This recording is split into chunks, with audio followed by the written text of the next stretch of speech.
Hi, folks. I'm Duck, and I'd like to welcome you to the first edition of the yet to be named vlog, where every week I'll be picking a topic from TV, movies, gaming, or just geekdom in general, and giving you my views on the matter. So, this being the first episode, let's just dive right in with Star Wars. Now, I'm just as excited as nearly everybody about Star Wars: The Force Awakens coming out next month. From what it looks like, it'll have an interesting story, good to great acting, a return to practical special effects, and not the overuse of CGI.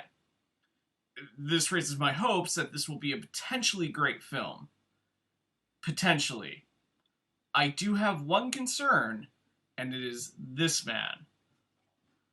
That's right. I still have some lingering concerns about selecting J.J. Abrams to direct a Star Wars film. And that's not to say that I'm not a J.J. Abrams fan, nor do I think he's a bad director. Certainly, he's not in the category of Michael Bay, M. Night Shyamalan, Uwe Boll, Eli Roth, Brett Ratner, so on and so forth. But that being the case, he's not a great film director either. And note that I said film and not TV creator.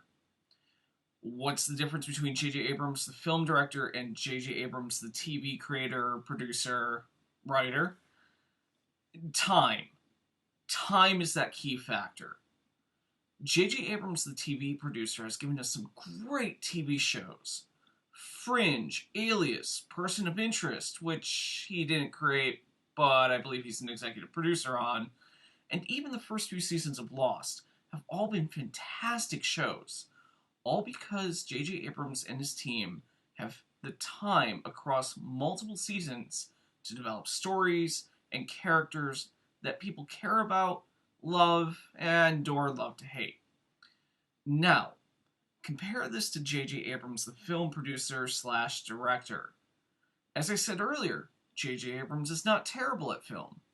Movies like Cloverfield and Super 8 have interesting concepts driving them forward.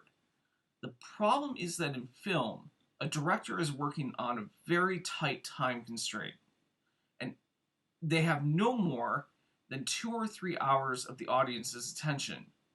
Now, a great film director can work within those constraints and not only make the story attention grabbing, but also flesh out the characters enough that you care about what happens to them one way or the other. Unfortunately, in film, J.J. Abrams is great about developing the story within that amount of time, but terrible about fleshing out his characters. I mean, let's face it, did you really care about what happened to the survivors at the end of Cloverfield?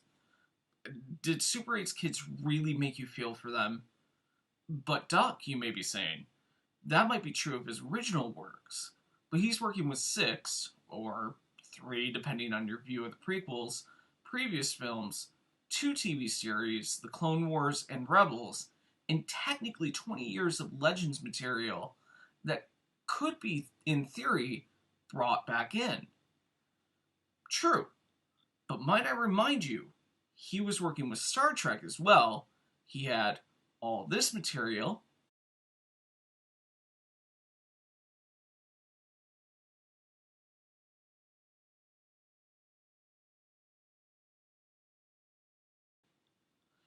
and put all that through the meat grinder. Look, I'm not saying don't be excited for this film. Be excited. I'm excited for it. But I am just saying, let's temper that excitement a little bit.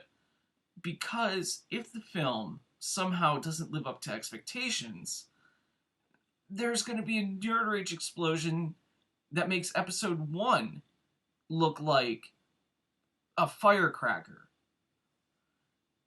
I mean, think about it. Episode 1 came out in 1999, nearly 20 years ago, and fans are still hotly debating that film. Can you imagine what would happen with episode 7? Alright, so, that being said, what do you guys think? Do you think I'm being overly cautious? Are you super excited for this film? Are you concerned for this film? Let me know in the comments below. Also, in the links below, I have links to my Twitter, Facebook, and blog. You can let me know on there as well.